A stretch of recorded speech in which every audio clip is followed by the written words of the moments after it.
حضرات، آج ذوالحجہ کی 25 تاریخ ہے اور ہمارے ہاں کچھ تاریخوں کا جو اختلاف ہے اس کی روح سے ہو سکتا ہے کہ 26 ہو۔ آج سے 1384 برس قبل تقریباً آج کے دن حضرت عمر فاروق رضی اللہ تعالی عنہ پر قاتلانہ حملہ ہوا تھا، اس لیے کہ بعض روایات میں 26 ذی الحجہ کا تعین ہوا ہے اور بعض میں الفاظ یہ آئے ہیں کہ ذوالحجہ کے 4 دن باقی تھے جس دن کے حضرت عمر رضی اللہ تعالی عنہ پر یہ قاتلانہ حملہ ہوا۔ حج سے واپسی کو ابھی چند ہی دن ہوئے تھے اور اسی سفر حج کے دوران حضرت عمر رضی اللہ تعالی عنہ نے ایک موقع پر زمین پر لیٹ کر اور ہاتھ آسمان کی طرف پھیلا کر اللہ سے دعا کی تھی کہ پروردگار، میری ذمہ داریاں بہت بڑھ گئی ہیں، اب میرے اعضاء میں ضعف ہے، میں کمزوری محسوس کر رہا ہوں، رعیت بہت بڑھ گئی ہے جس کی ذمہ داری ہے، تو مجھے تو اپنے پاس بلا لے اور اٹھا لے اس سے پہلے کہ میں اپنی ان ذمہ داریوں کے بارے میں مسئول بن جاؤں اور ان کا حق ادا نہ کر سکوں۔ تو روایات میں آتا ہے کہ اس کے بعد چند ہی دن اس دنیا میں انہوں نے بسر کیے ہیں، اس کے بعد یہ قاتلانہ حملہ ہوا۔ 3 دن آپ زندگی اور موت کی کشمکش میں مبتلا رہے ہیں۔ ابو لولو فیروز ایک مجوسی ایرانی غلام تھا، حضرت مغیرہ ابن شعبہ کا رضی اللہ تعالی عنہ۔ حضرت عمر نے خاص قاعدہ بنایا ہوا تھا، غیر مسلموں کے مدینے میں داخلے پر پابندی تھی۔ حضرت مغیرہ ابن شعبہ نے خاص طور پر سفارش کر کے حضرت عمر سے اجازت حاصل کی ابو لولو فیروز کے لیے کہ اسے مدینے میں آ کر کام کرنے کی اجازت دی جائے، اس لیے کہ وہ بہت سے فنون سے واقف ہے۔ حضرت عمر نے اجازت دے دی۔ چند دنوں کے بعد وہ فریادی بن کر حاضر ہوا حضرت عمر رضی اللہ تعالیٰ عنہ کی خدمت میں کہ میرے آقا جو ہیں حضرت مغیرہ ابن شعبہ رضی اللہ تعالی عنہ، وہ مجھ سے بہت زیادہ ٹیکس وصول کرتے ہیں۔ یعنی یہ معاملہ تھا کہ جو غلام ہوتے تھے وہ اپنا کام کرتے تھے لیکن اپنی آمدنی میں سے ایک حصہ وہ اپنے ان آقاؤں کو دیتے تھے کہ جن کی وہ غلامی میں تھے۔ تو حضرت مغیرہ ابن شعبہ نے جو مقدار مقرر کی 2 درہم روزانہ، اس پر اس نے احتجاج کیا کہ یہ بہت زیادہ ہے۔ حضرت عمر رضی اللہ تعالیٰ عنہ نے اس سے سوال کیا کہ تم کیا کیا کام جانتے ہو؟ جب اس نے گنوائے کہ میں یہ کام جانتا ہوں تو حضرت عمر نے فیصلہ کیا کہ پھر یہ 2 درہم روزانہ زیادہ نہیں۔ اس پر وہ بہت غضبناک ہوا۔ حضرت عمر نے بھی اس سے ایک فرمائش کی کہ میرے لیے ایک ایسی چکی بنا دو جو ہوا سے چلتی ہو اور وہ آٹا پیسے۔ تو اس نے اسی غصے میں یہ کہا کہ ہاں، آپ کے لیے تو میں ایسی چکی بناؤں گا جس کی یاد رہتی دنیا تک باقی رہے۔ اس پر حضرت عمر نے جب وہ چلا گیا تو جو لوگ مجلس میں حاضر تھے ان سے آپ نے فرمایا کہ یہ شخص مجھے قتل کی دھمکی دے گیا ہے۔ لیکن نوٹ کیجئے کہ اسلام نے جو نظام دیا ہے نوع انسانی کو، وہ نظام جو محمد الرسول اللہ صلی اللہ علیہ وسلم نے عطا فرمایا، اور جیسا کہ میں نے بارہا عرض کیا ہے کہ اگر اس کو پوری طرح شباب میں دیکھنا ہو، للی ان بلوم جسے کہتے ہیں انگریزی میں، ایک پھول پوری طرح کھل گیا ہو، اگر وہ نظام اس کیفیت میں آپ دیکھنا چاہیں تو وہ در حقیقت خلافت عمر فاروق کا دور ہے رضی اللہ تعالی عنہ۔ وہ تمام خصائص، وہ تمام برکات جو اس نظام میں ہیں، نظام عدل اجتماعی، وہ اپنے نقطۂ عروج پر نظر آتے ہیں حضرت عمر فاروق رضی اللہ تعالی عنہ کے عہد خلافت میں۔ اسی نظام کا ایک پہلو یہ بھی ہے کہ انسان طبعاً آزاد ہے، اس کی آزادی پر کوئی قدغن، کوئی بندش بغیر کسی ثبوت کے نہیں لگائی جا سکتی۔ خود حضور صلی اللہ علیہ وسلم کے زمانے کا ایک واقعہ ہے کہ کسی شخص کو، مدینے کے کسی شخص کو کسی شبہ میں گرفتار کیا گیا۔ حضور خطبہ دے رہے تھے کہ ایک شخص نے کھڑے ہو کر کہا کہ میرے پڑوسی کو کس جرم کی پاداش میں گرفتار کیا گیا۔ حضور نے اعراض فرمایا، اس کی بات کا نوٹس نہیں لیا، دوسری طرف آپ نے رخ کر لیا، وہ ادھر پھر آ گیا، اس نے پھر سوال کیا تو حضور نے فوراً حکم دیا کہ اس کو رہا کر دیا جائے۔ یعنی یہ کہ اگر کوئی ثبوت موجود نہیں ہے تو معلوم ہوا حضور صلی اللہ علیہ وسلم کے اس طرز عمل سے کہ پھر واقعتاً اس کو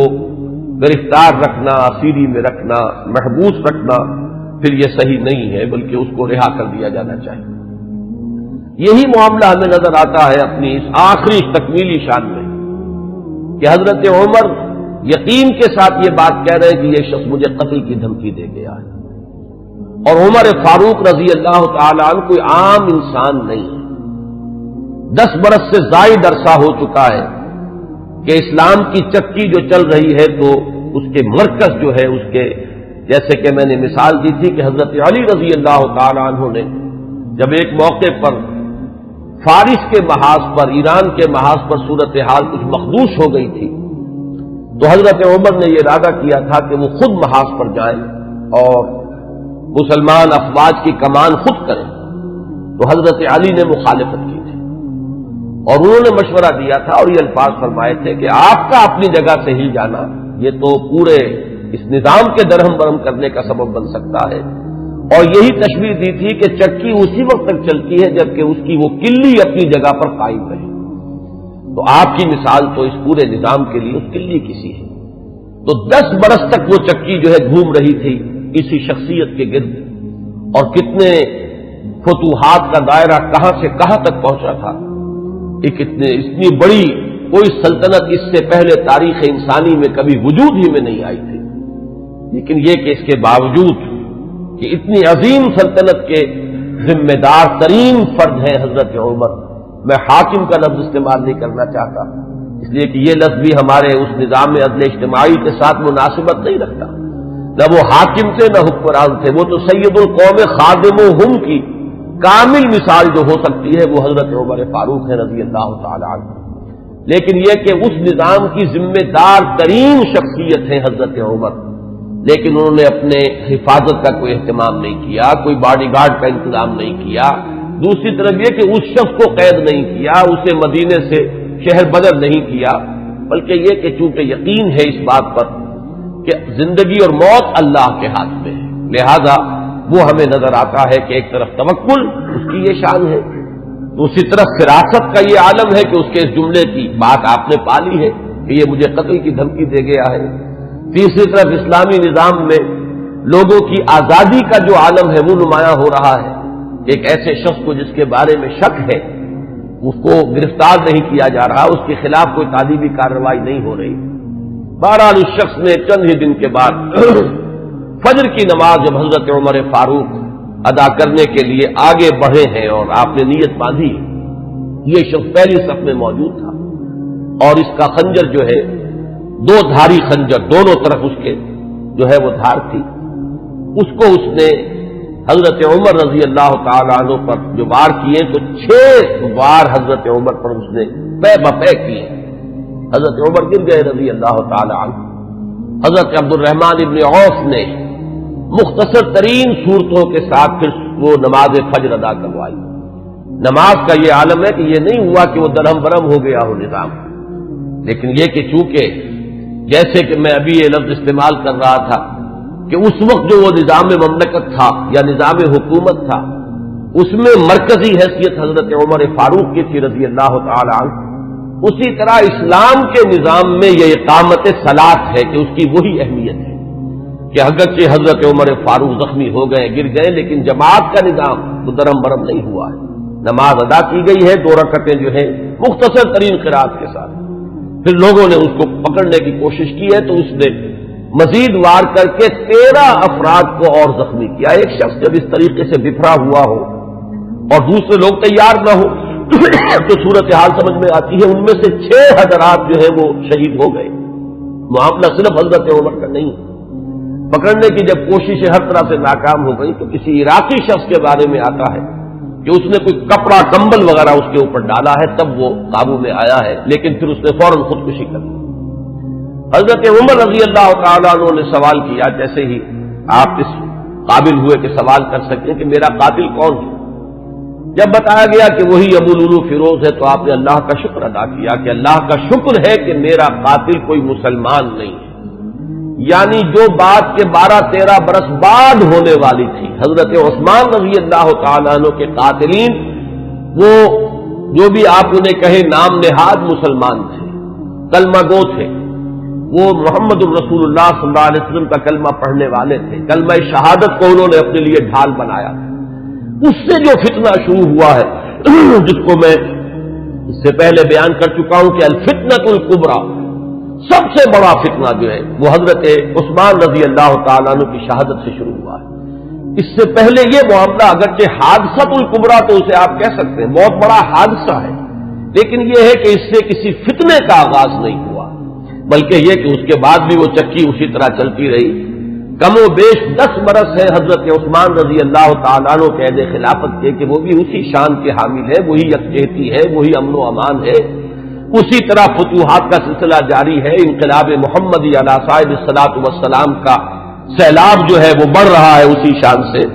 جو میں نے بارہا آپ کو سنایا ہے اقبال کا یہ مصرع کہ تھمتا نہ تھا کسی سے سیل رواں ہمارا،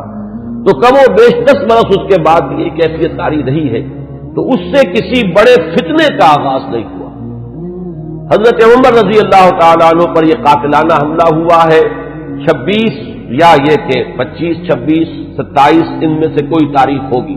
4 دن بقایا تھے۔ اب اگر 30 کا مہینہ ہو تو اس کی تاریخ اور بن جائے گی، 29 کا ہو تو کچھ بدل جائے گی، تقریباً وہ آج کا دن ہی پڑتا ہے، اور یہ ہے سن 23 ہجری۔ انتقال ہوا ہے تو پھر تدفین جو ہوئی، حضرت صہیب رومی رضی اللہ تعالی عنہ کے بارے میں وصیت تھی کہ وہ میری نماز جنازہ ادا کریں، اس کی امامت کریں، تو یکم محرم الحرام سن 24 ہجری کو تدفین ہوئی ہے۔ تدفین کا یہ واقعہ بھی بڑا اہم ہے اور آپ سب حضرات کے علم میں ہوگا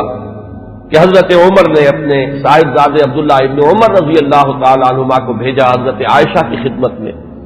کہ میری بڑی خواہش ہے کہ آپ کے حجرے میں میں دفن ہو جاؤں جہاں محمد الرسول اللہ صلی اللہ علیہ وسلم اور حضرت ابوبکر صدیق رضی اللہ تعالی عنہ مدفون تھے۔ حضرت عائشہ نے فرمایا، اور اس سے جو مقام ان کی نگاہ میں تھا حضرت عمر کا وہ بھی ظاہر ہوتا ہے کہ کس طرح انہوں نے اثار کیا ہے، کس قدر ان کے لیے یہ مرحلہ کٹھن ہوگا فیصلے کا کہ اس حجرے میں صرف ایک قبر کی جگہ اور تھی۔ حضرت عائشہ نے فرمایا ام المومنین رضی اللہ تعالی عنہا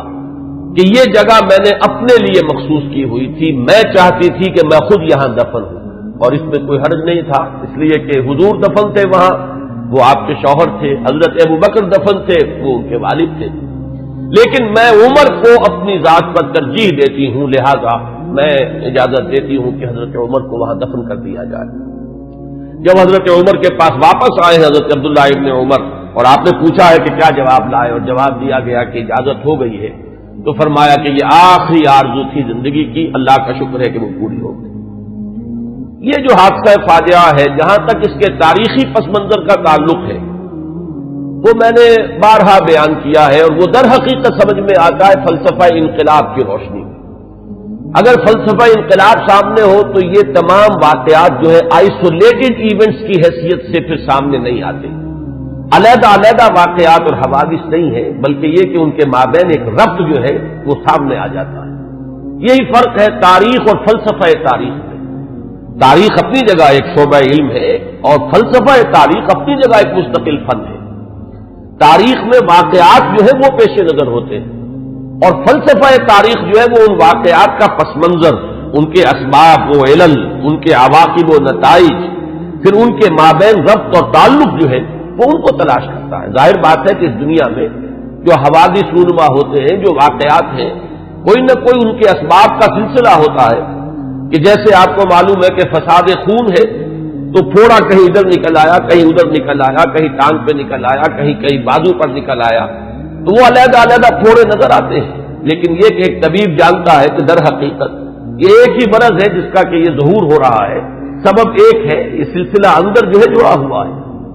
تو فلسفہ انقلاب کے حوالے سے جو باتیں میں بارہا عرض کر چکا ہوں، میرا اصل میں آج کا اصل موضوع وہ نہیں ہے۔ میں آج تو اذکار فاروقی رضی اللہ تعالی عنہ، حضرت عمر کی سیرت کے بعض پہلو اور ان کی عظمت کا کچھ بیان کرنا چاہتا ہوں، اور اس کے لیے بھی آج کی میری تقریر جو ہے بالکل مختلف ہوگی کہ میں باضابطہ یہ کتاب لے کر آیا ہوں تاریخ الخلفاء سیوطی کی رحمہ اللہ، اور اس سے میں کچھ احادیث، کچھ روایات پڑھ کر سنانا چاہتا ہوں، تاکہ صرف وہ ایک ہوائی قسم کی بات نہ ہو جو جس کے بارے میں یہ گمان کیا جائے کہ یہ کسی خطیب کی خطابت ہے یا کوئی لفاظی ہے، بلکہ الفاظ سامنے آئیں جو محمد الرسول اللہ صلی اللہ علیہ وسلم نے فرمائے یا جو اور دوسرے صحابہ کرام نے حضرت عمر کی شان میں بیان کیے ہیں۔ تو میں باضابطہ آج وہ عبارتیں آپ کو پڑھ کر سناؤں گا، لیکن اس وقت میں چند منٹوں میں دوہرا دیتا ہوں کہ وہ فلسفہ انقلاب کے حوالے سے بات کیا ہے کہ وہ اگر سامنے ہو تو یہ تمام واقعات جو ہیں بالکل ایک سلسلے کی کڑیاں نظر آئیں گی۔ یہ میں نے بار عرض کیا ہے کہ انقلاب جو ہے اس کا خاصہ یہ ہے کہ پہلے وہ کسی ایک ملک میں آتا ہے اور ایک بڑی جان گسل ایک جد و جہد ہے اور بڑی طویل ایک جد و جہد ہے جس کے بعد انقلاب آتا ہے، اس لیے کہ انقلاب کے معنی چہروں یا ہاتھوں کا بدلنا نہیں ہے بلکہ نظام کا بدلنا ہے۔ نظام جب بدلتا ہے تو جو سابق نظام کے اندر جن لوگوں کے مفادات وابستہ ہوتے ہیں، جن کا ویسٹڈ انٹرسٹ ہوتا ہے، وہ کبھی یہ برداشت نہیں کرتے ایک طبقے کی حیثیت سے کہ ان کے مفادات پر کوئی زد پڑے، وہ اسٹیٹس کو چاہتے ہیں کہ جیسا ہے ویسا رہے، اس میں کوئی تبدیلی بنیادی طور پر اس نظام میں نہ آئے۔ یہ تو ہو جائے کوئی حرج نہیں کہ ایک چچا نہیں تو بھتیجا آ جائے، بھتیجا نہیں تو چچا آ جائے، ایک بھائی نہیں دوسرا بھائی برسر اقتدار آ جائے، ایک جاگیردار نہیں دوسرا جاگیردار آ جائے، بہرحال وہ اپنا ہی بھائی بند ہے، وہ جاگیرداروں کے مفادات ہی کو پیش نظر رکھے گا، ایک سرمایہ دار نہیں دوسرا سرمایہ دار آ جائے، تو یہ تو ہو جائے کوئی حرج نہیں کہ گاؤں رفت اور خر آمد یا خر رفت و گاؤں آمد، اس میں کوئی حرج نہیں، لیکن کوئی بنیادی تبدیلی نہ ہو۔ انقلاب بنیادی طور پر نظام کو بدلتا ہے، لہذا بڑی زبردست جد و جہد اور کشمکش کے بعد یہ انقلاب دنیا میں آتا ہے۔ اس کے 6 مراحل میں نے بارہا بیان کیے۔ آخری چیز جو ہوتی ہے وہ یہ ہے کہ جب مخالف انقلاب قوتیں یہ دیکھتی ہیں کہ اب ہمارا بس نہیں چل رہا، یہ انقلاب تو اب جیسے آپ آج کل ایک الفاظ عوامی نعرے کے طور پر سنتے ہیں کہ آوے ہی آوے، کہ اب تو نظر آ رہا ہے کہ انقلاب تو آئے گا، اس کا کوئی راستہ روکنے والا نہیں ہے، تو آخری حربہ ان کا یہ ہوتا ہے کہ اس وقت وہ کونوں کھدروں میں دبک جاتے ہیں اور منتظر رہتے ہیں کہ پھر کبھی کوئی موقع آئے، کوئی بہت ہی مناسب موقع، کوئی اپارچن مومنٹ کہ اس پر پھر ہم ضربے کاری دوبارہ لگائیں، اس وقت دبک جاؤ، اس وقت جو ہے اپنے سر نیچے کرو۔ اس کو کہتے ہیں کاؤنٹر ریولیوشنری موومنٹ۔ تو حضور صلی اللہ علیہ وسلم کی 20 سالہ جد و جہد کے نتیجے میں جب عرب میں انقلاب کی تکمیل ہو گئی تو مخالف انقلاب قوتوں نے بھی اس وقت جو ہے گردن جھکا دی۔ وہ منتظر تھے کہ پھر کوئی موقع آئے تو ہم کھڑے ہو جائیں اور پھر اس انقلاب کو ناکام کریں۔ یہ در حقیقت ہوا ہے پھر خلافت ابوبکر صدیق رضی اللہ تعالیٰ عنہ کے زمانے میں۔ حضور کا انتقال ہوا، مسلمانوں کے دل زخمی تھے، مسلمانوں کا مورال ظاہر بات ہے، اس کا آپ تصور کیجئے کتنا جو ہے اس وقت مجروح ہو چکا تھا۔ اس وقت پھر یہ قوتیں ابری ہیں، ایک طرف تو نئے مدعیان نبوت کھڑے ہو گئے اسلام کی بیخکنی کے لیے، دوسری طرف زکوٰۃ کے مانعین منکرین زکوٰۃ۔ منکرین زکوٰۃ کا مطلب یہ نہیں ہے کہ انہوں نے زکوٰۃ کا انکار کیا تھا، صرف یہ کہتے تھے کہ ہم حکومت کو ادا نہیں کریں گے، اپنے طور پر کریں گے۔ یہ دو قوتیں جو ابری ہیں دونوں کی دونوں اندرون ملک عرب سے ابری ہیں، کوئی باہر کی قوت اس میں نہیں تھی بلکہ اندرون ملک عرب، کیونکہ ابھی تک انقلاب کی تکمیل بھی تو عرب ہی کی حد تک ہوئی تھی، تو جو مخالف انقلاب قوتیں وہ بھی وہیں سے ابری۔ حضرت ابوبکر صدیق رضی اللہ تعالیٰ عنہ کے مناقب کا یہ بہت اہم باب ہے کہ ایک آئرن ول کے ساتھ، ایک آہنی عظیمت کے ساتھ، بلکہ یوں کہیے کہ کوہ ہمالیہ جیسی عظیمت کے ساتھ انہوں نے مقابلہ کیا اور ان تمام مخالف انقلاب تحریکوں کو اور قوتوں کو کچل کر، اور پھر انہوں نے ذمہ داری جو ہے سنبھالی حضرت عمر فاروق کو، اور بہت جلد وہ تو اللہ تعالیٰ کے حضور میں اور محمد الرسول اللہ صلی اللہ علیہ وسلم کی رفاقت کے لیے وہ آخرت میں روانہ ہو گئے۔ اب جو دور آیا ہے جس کا آغاز حضرت ابو بکر کے زمانے میں ہوا تھا، ویسے تو یہ کہ غزوہ تبوک اور غزوہ موتا حضور کی حیات طیبہ میں ہوئے ہیں، لیکن ابھی تک کوئی فتوحات کا دائرہ جو ہے حضور کے زمانے میں نہیں تھا۔ حضرت ابو بکر کے زمانے میں فتوحات کا معاملہ شروع ہوا، شام میں پیش قدمی ہوئی، کچھ عراق کے اندر بھی پیش قدمی ہوئی۔ یہ شام عرب، عراق عرب، اصل میں یہ عرب ہی کے ملک کے حصے ہیں جن پر کے چونکہ زرخیز علاقے تھے تو اس وقت کی دو سپر پاورز نے قبضہ کیا ہوا تھا۔ شام عرب پر قبضہ تھا سلطنت روما کا، اور عراق عرب پر قبضہ تھا سلطنت فارس کا، تو اصل میں تو یہ عرب علاقے تھے۔ بہرحال حضرت ابوبکر صدیق کے زمانے میں فتوحات ہوئی، کچھ شام میں کچھ عراق میں۔ پھر اصل جو فتوحات کا سیلاب تھا وہ حضرت عمر کے زمانے میں آگے آیا ہے، اور اس میں آپ کو معلوم ہے پورا شام فتح ہوا، پورا ایران فتح ہوا، اور کہاں سے کہاں تک حدود پہنچ گئے۔ اب جو مخالف انقلاب قوتیں ابھری ہیں، ظاہر بات ہے کہ وہ اب بیرون سے تھی۔ ایک اندرون سے سازش، یہودی سازش عبداللہ ابن سبا کی، اور دوسری طرف یہ کہ عجمی انتقام، اس لیے کہ جہاں تک تعلق ہے سلطنت روما کا، ایک تو یہ کہ وہ بالکل ختم نہیں ہوئی تھی، ابھی اس کے شمالی افریقہ کے مقبوضات بھی بقایا تھے، ابھی اس کے پاس جس کو آپ ایشیا مائنر کہتے ہیں، ایشیائی کوچک، وہ بھی باقی تھا، اس کے اور یورپین مقبوضات بھی ابھی باقی تھے، تو وہ بالکل ختم نہیں ہوئی تھی۔ صرف یہ ہے کہ یوں سمجھیے کہ ایک ٹانگ اس کی ٹوٹ گئی تھی کہ ویسٹ ایشیا سے تقریباً اسے بے دخل کر دیا گیا، جبکہ سلطنت ایران کا معاملہ یہ کہ وہ تو بالکل ختم ہو گئی، اس کی دھجیاں اڑ گئیں، اس کا کوئی وجود نہیں رہا۔ وہ جو سلسلہ چلا آ رہا تھا ان کے ہاں ایک شہنشاہی سلسلہ، وہ ختم ہو کر رہ گیا۔ اس اعتبار سے جو اصل رد عمل ہوا ہے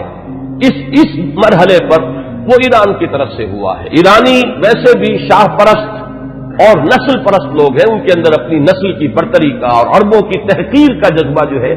یہ ہمیشہ سے پایا جاتا ہے کہ عربوں کو وہ کچھ تسلیم کرنے کو تیار ہی نہیں تھی۔ اب جب حضرت عمر کے ہاتھوں یہ معاملہ ہوا اور سلطنت کسریٰ جو ہے پارا پارا ہو گئی اور اس کا سلسلہ ختم ہو گیا، تو در حقیقت اب دوسرا انتقام جو ہے وہ آیا ہے یہ باہر سے۔ اور یہ جو معاملہ تھا حضرت عمر کی شہادت کا، یہ کوئی آئسولیٹڈ فیکٹ نہیں ہے، آئسولیٹڈ ایونٹ نہیں ہے، اگرچہ جیسے اس کو میں نے بیان کیا واقعات تو یہی ہیں، اس سے زیادہ جو ہے اس کا کوئی ثبوت تو تاریخ کے اندر جو ہے ہمیں نہیں مل سکے گا، لیکن یہ ہے کہ یہ سب کو معلوم ہے کہ جو گورنر تھا ایک ایرانی، وہ اس کی پشت پر تھا، اور اس گورنر ہی کی شہ پر اس نے یہ سارا اقدام کیا ہے، اور مجوسی تھا، ایرانی تھا، اس نے انتقام لیا ہے حضرت عمر فاروق رضی اللہ تعالی عنہ سے۔ اس کے بعد یہ بات آگے بڑھی، اور جیسا کہ میں نے عرض کیا کہ پھر یہودی سازش بھی جب سامنے آئی ہے، اور پھر یہودی سازش اور عجمی انتقام، یہ دونوں نے مل کر پھر وہ شکل اختیار کی ہے کہ جو الفتنۃ الکبریٰ حضرت عثمان رضی اللہ تعالیٰ عنہ کی شہادت جو جس کا نتیجہ نکلی۔ تو اگر اس کو آپ سمجھیں گے تو یہ بالکل سمجھ میں آنے والی بات ہے، یہ کوئی ایسا نہیں ہے کہ کوئی بالکل ہی یعنی انوکھی باتیں ہو، بلکہ یہ سمجھ میں آنے والی باتیں ہیں، تاریخ کے یہ حقائق ہیں، ان اصولوں کو سامنے رکھا جائے تو ہر چیز اپنے صحیح پرسپیکٹو میں نظر آ جاتی ہے۔ لیکن جیسا کہ میں نے عرض کیا، میں آج اس سلسلے میں کچھ زیادہ عرض نہیں کرنا چاہتا، میں یہ چاہتا ہوں کہ حضرت عمر کے مناقب میں آج آپ کو باضابطہ کچھ روایات پڑھ کر سناؤں اور ان کے ترجمے کے حوالے سے بات آپ کے سامنے رکھوں۔ سب سے پہلی بات ان کی شخصیت کے ضمن میں یہ ہے کہ اگرچہ ایک روایت تو یہ بھی ملتی ہے، علامہ ذہبی نے یہ رائے ظاہر کی ہے کہ حضرت عمر جب ایمان لائے ہیں تو ان کی عمر 27 برس تھی رضی اللہ تعالی عنہ، لیکن یہ کہ غالباً انہیں مغالطہ ہوا ہے۔ امام نووی رحمہ اللہ نے جو کچھ لکھا ہے وہ میں پڑھ کر سنا رہا ہوں۔ ولد عمر بعد الفیل ب13 سنہ، حضرت عمر رضی اللہ تعالیٰ عنہ کی ولادت ہوئی ہے عام فیل کے 13 سال بعد۔ یہ آپ کو معلوم ہوگا کہ عام الفیل جو ہے، جس سال کے ابرہہ نے حملہ کیا تھا خانہ کعبہ پر، وہ آیا تھا لے کر مکے پر چڑھائی کے لیے، اپنے ہاتھیوں کے ساتھ اپنا ایک لشکر جرار لے کر آیا تھا، اسی سال حضور کی ولادت باسعادت ہوئی۔ 13 برس بعد حضرت عمر کی ولادت ہے، گویا کہ جب آفتاب نبوت طلوع ہوا ہے، یعنی جب کہ وحی کا آغاز ہوا ہے، تو حضرت عمر رضی اللہ تعالیٰ عنہ کی عمر 27 برس تھی۔ اور چھٹے سال، اس پہ بالکل اتفاق ہے کہ چھٹے سال نبوت میں، یعنی جبکہ حضور صلی اللہ علیہ وسلم کو آغاز وحی کو آپ پر 6 برس ہو چکے تھے، اس سال یہ ایمان لائے، اس میں کسی اختلاف کی گنجائش نہیں ہے، بلکہ یہ کہ حضرت حمزہ رضی اللہ تعالیٰ عنہ کا بھی کیونکہ سال ایمان لانے کا سال وہی ہے، لہذا اس میں ذرا سا مجھے آج تحقیق کرنی پڑی تو معلوم ہوا کہ حضرت حمزہ پہلے ایمان لائے ہیں، حضرت عمر بعد میں۔ فرق جو ہے وہ صرف 3 دن کا ہے، حضرت حمزہ 3 دن قبل ایمان لائے ہیں اور حضرت عمر رضی اللہ تعالی عنہ یہ 3 دن کے بعد ایمان لائے ہیں۔ تو جس وقت وہ ایمان لائے ہیں اس کا مطلب یہ ہے کہ 33 برس عمر تھی حضرت عمر رضی اللہ تعالی عنہ کی، اور جب آپ کا انتقال ہوا ہے، شہادت ہوئی ہے، تو 63 برس عمر تھی، اور یہ وہی عمر ہے جس میں کہ حضور صلی اللہ علیہ وسلم کا انتقال ہوا اور حضرت ابوبکر کا انتقال ہوا۔ یعنی جو قرب اور اعتبارات سے ہے، صاحبین کو، شیخین کو، جو بھی آپ انہیں کہیں، حضرت ابوبکر حضرت عمر رضی اللہ تعالی عنہما، ان دونوں کی جو مشابہتیں حضور کے ساتھ ہیں وہ اس پہلو سے بھی ہیں کہ اس دنیاوی زندگی جو ہے اس کا کی وہی مقدار ہے، اتنے ہی عرصے حضور اس دنیا میں رہے ہیں، اس حیات دنیاوی میں، اور اتنے ہی عرصے حضرت ابوبکر اور حضرت عمر رضی اللہ تعالی عنہما۔ اس کے بعد چند الفاظ جو امام نبوی کے ہیں وہ میں آپ کو پڑھ کر سنا رہا ہوں۔ وَكَانَ مِنْ أَشْرَافِ قُرَيْشِ، قریش کے انتہائی جو باعزت گھرانے ہیں ان میں سے ان کا تعلق ہے، یہ بنو عدی سے تعلق رکھتے تھے، اور 8ویں پشت میں حضور کے ساتھ سلسلہ نسب حضرت عمر فاروق رضی اللہ تعالی عنہ کا مل جاتا ہے۔ وَإِلَيْهِ كَانَتِ السِّفَارَةُ فِي الْجَاهِلِيَّةِ، اب ان کا جو مقام جاہلیت میں تھا، اس میں بھی سمجھیے ایام جاہلیت سے مراد ہے اسلام لانے سے پہلے جو ان کا مقام اپنے اس نظام میں تھا جو قبائلی نظام تھا عرب کے اندر، قریش میں ان کی حیثیت کیا تھی؟ تو وَإِلَيْهِ كَانَتِ السِّفَارَةُ فِي الْجَاهِلِيَّةِ كَانَتْ قُرَيْشُ إِذَا وَقَعَتِ الْحَرْبُ بَيْنَهُمْ أَوْ بَيْنَهُمْ وَبَيْنَ غَيْرِهِمْ بَعَثُوا سَفِيرًا اے رسولا وَإِذَا نَافَرَهُمْ مُنَافِرٌ أَوْ فَاخَرَهُمْ مُفَاخِرٌ بَعَثُوهُ مُنَافِرًا أَوْ مُفَاخِرًا۔ اب یہ قبائلی زندگی کا پورا نقشہ اس عبارت میں آ گیا ہے کہ جہاں کہیں کوئی جنگ ہوتی تھی، جھگڑا ہوتا تھا قریش کا خود اپنے اندر دو گھرانوں کے مابین، یا قریش کا بحیثیت قبیلہ کسی دوسرے قبیلے سے، تو حضرت عمر کو سفیر کی حیثیت سے بھیجا جاتا تھا، یہ ان کا مقام ہے۔ اور اگر کہیں کوئی مفاخرت ہو جاتی تھی، کہیں کسی بڑے شاعر اور خطیب نے کھڑے ہو کر وہ اپنے قبیلے کے جو ہے مفاخر بیان کیے، تو وہاں پر پھر مقابلے کے لیے بھی، اس تفاخر کے لیے بھی حضرت عمر کو بھیجا جاتا تھا۔ تو یہ ان کا مقام اپنی زندگی میں تھا۔ یہیں پر نوٹ کر لیجئے کہ حضرت ابوبکر صدیق رضی اللہ تعالیٰ عنہ کے بارے میں بھی میں نے آپ کو بتایا کہ اسلام لانے سے قبل قریش میں ان کا یہ مقام تھا کہ دیت کے فیصلے وہ کرتے تھے۔ قبائلی زندگی میں سب سے زیادہ نازک معاملہ ہوتا ہے مقدمات قتل کا فیصلہ، اور ظاہر بات ہے کہ اگر کہیں اپنے گھرانوں کے اندر ہی قتل کا معاملہ ہو گیا ہے تو جان کے بدلے جان کے بجائے اس میں کوشش کی جاتی تھی کہ جو بھی خون بہا ہے وہ دے کر تو جو قاتل ہے کیونکہ اپنے ہی قبیلے کا فرد ہے اس کی جان بچائی جائے۔ اب اس میں تعین کرنا کہ کتنا خون بہا ہو، یہ کام جو ہے حضرت ابوبکر رضی اللہ تعالیٰ عنہ کے سپرد تھا، تو اس سے بھی اندازہ ہوتا ہے کہ ان کا مقام اپنے اس نظام میں جو پہلے سے قائم تھا وہ کیا تھا۔ بالکل اسی طرح کا معاملہ جو ہے وہ حضرت عمر رضی اللہ تعالیٰ عنہ کا۔ حضرت عمر کے اسلام کے بارے میں بہت سی روایات آپ نے سنی ہوں گی، اور میں بھی پہلے کئی مرتبہ بیان کر چکا ہوں۔ میں نے جو اس دور میں مزید مطالعہ کیا تو معلوم ہوا کہ بعض روایات اور بھی ہیں کہ جس سے یہ اندازہ ہوتا ہے کہ جو ان کی ہمشیرہ اور بہنوئی حضرت فاطمہ بنت خطاب اور حضرت سعید ابن زید رضی اللہ تعالی عنہما، ان کے ساتھ جو واقعہ ہوا، اندازہ ایسا ہوتا ہے کہ وہ در حقیقت وہ آخری ضرب تھی جو حضرت عمر کے دل پر لگی ہے۔ اس سے پہلے بھی بعض مواقع پر کچھ ایسے ان کے ساتھ واقعات پیش آ چکے تھے کہ جس سے ان کے دل کے اندر ایک کشمکش جو ہے وہ شروع ہو چکی تھی۔ مثلا بعض روایات میں آتا ہے کہ ایک مرتبہ حضور صلی اللہ علیہ وسلم جب آ رہے تھے خانہ کعبہ کی طرف تو حضرت عمر نے بھی پیچھا کیا، اور وہ مخالفانہ انداز میں پیچھا کیا، لیکن حضور پہلے پہنچ چکے تھے، آپ نے نماز کے لیے نیت باندھ لی تھی، تو اب حضرت عمر جو ہے خاموشی سے سنتے رہے قرآن مجید، اور اس کا ان کے دل پر ایک اثر ہوا۔ انہوں نے اپنے دل میں کہا کہ یہ شخص بہت بڑا شاعر ہے۔ واقعہ یہ کہ یہ کلام جو یہ پڑھ رہا ہے اس وقت یہ تو بہت ہی اعلیٰ کلام ہے، بہت اونچا کلام ہے۔ تو معلوم یہ ہوا کہ کہیں نہ کہیں وہ جو ہے بیج وہ پڑ رہا تھا۔ اسی طرح ایک رات کے وقت ایسا ہوا ہے کہ حضرت عمر کی کسی ہمشیرہ کو وہ ولادت کا مرحلہ درپیش تھا، تو کسی دائی وغیرہ کی تلاش کے لیے وہ نکلے ہیں رات کو۔ اس وقت انہوں نے دیکھا کہ حضور اور آپ کے ساتھ چند اور لوگ ہیں جو کھڑے ہیں اور نماز پڑھ رہے ہیں، تو خانہ کعبہ کے پردوں میں چھپ کر آپ نے پھر حضرت عمر نے اس وقت وہ سنا کہ یہ کیا پڑھ رہے ہیں، اور اس سے بھی ان کا کہنا یہ ہے کہ میرے دل کے اندر ایک کشمکش شروع ہو چکی تھی۔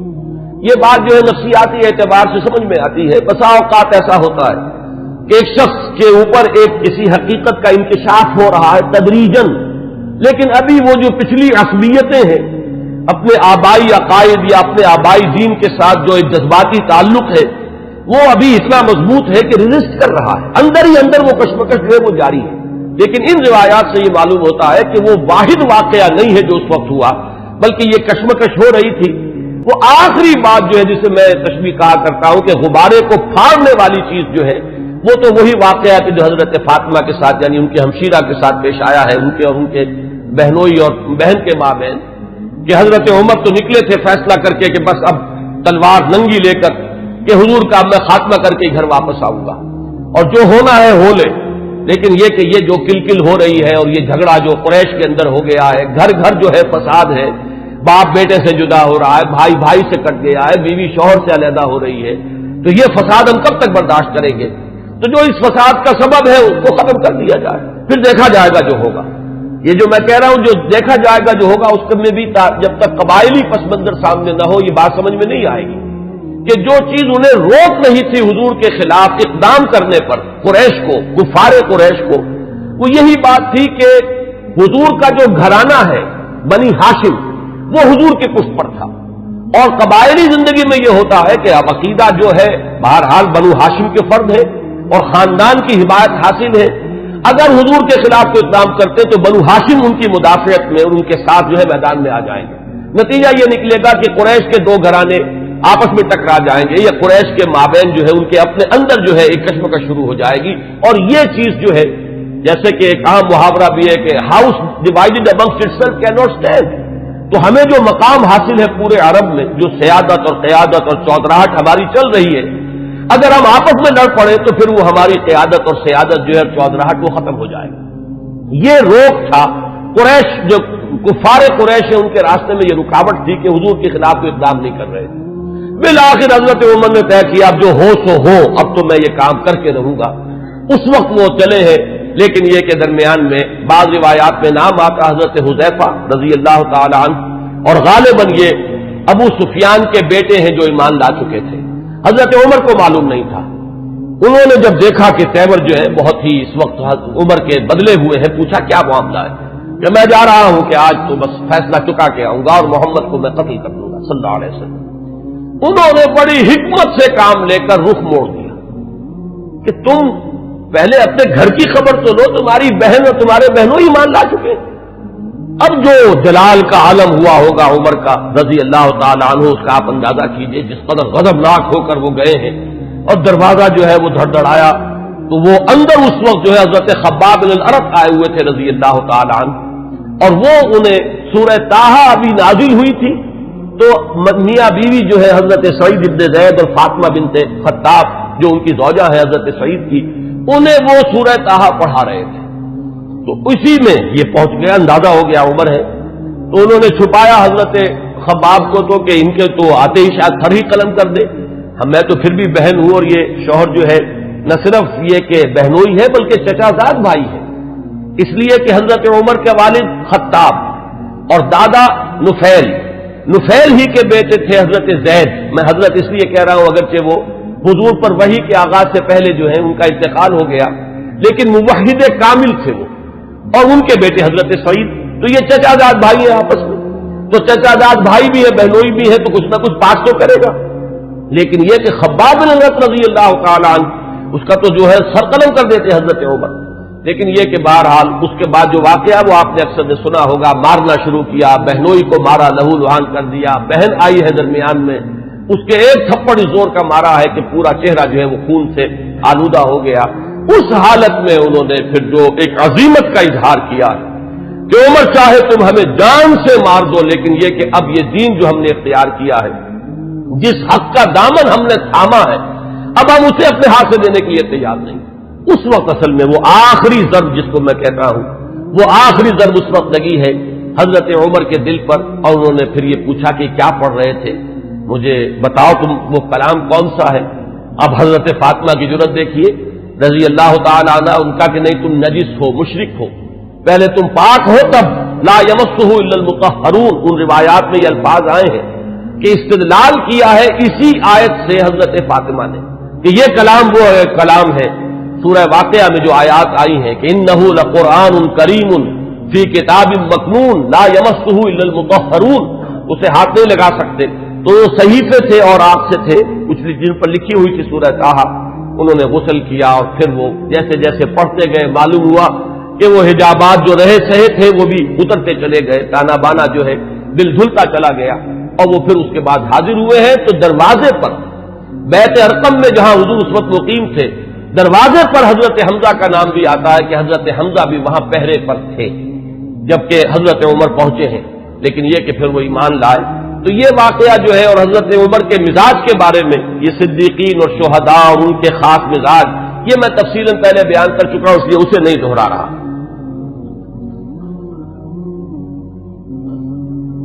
حضرت عمر کا جو مقام ہے صحابہ کرام میں، اس کے بارے میں علامہ سیوطی، بلکہ یہ کہ یہ علامہ نووی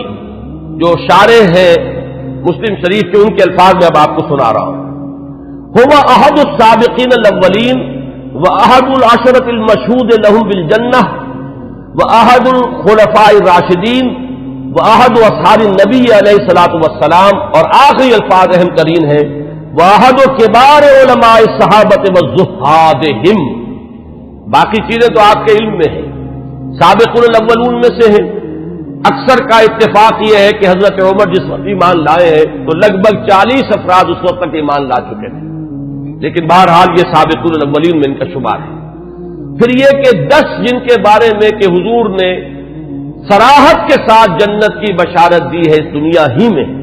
جنہیں ہم کہتے ہیں عشرہ مبشرہ، ان میں سے ایک ہے۔ پھر خلفائے راشدین میں ان کا شمار ہے بالاتفاق۔ اب اہل تشیع کا معاملہ میں اسے خارج کر رہا ہوں، لیکن یہ کہ اہل سنت کے نزدیک۔ پھر یہ کہ حضور صلی اللہ علیہ وسلم کے ساتھ جو رشتہ ہے، حضرت حفصہ رضی اللہ تعالی عنہا ام المومنین، یہ ان کی صاحبزادی ہے۔ آخری الفاظ ان کی طرف میں نے توجہ دلائی، وہ کیا ہے کہ احد کبار علماء صحابۃ والزہادہم، دونوں اعتبارات سے کہ وہ صحابہ کرام میں جو مختلف اوصاف کے اعتبار سے تقسیم کی جاتی ہے، مثلا بعض فقہائے صحابہ، علماء صحابہ، وہ صحابہ کے جن کو علم سے، تفقہ سے، قرآن اور سنت کے گہرے فہم سے خصوصی مناسبت تھی، تو حضرت عمر رضی اللہ تعالی عنہ کا شمار بھی انہی میں سے۔ اور زہادہم، سب سے زیادہ جو زاہد، زہد میں جن کا کہ یوں سمجھیے کہ آخری درجہ ہے، انتہائی سادگی سے زندگی بسر کرنا اور پیون لگے ہوئے کپڑے پہننا، حضور صلی اللہ علیہ وسلم کا نقشہ جو ہے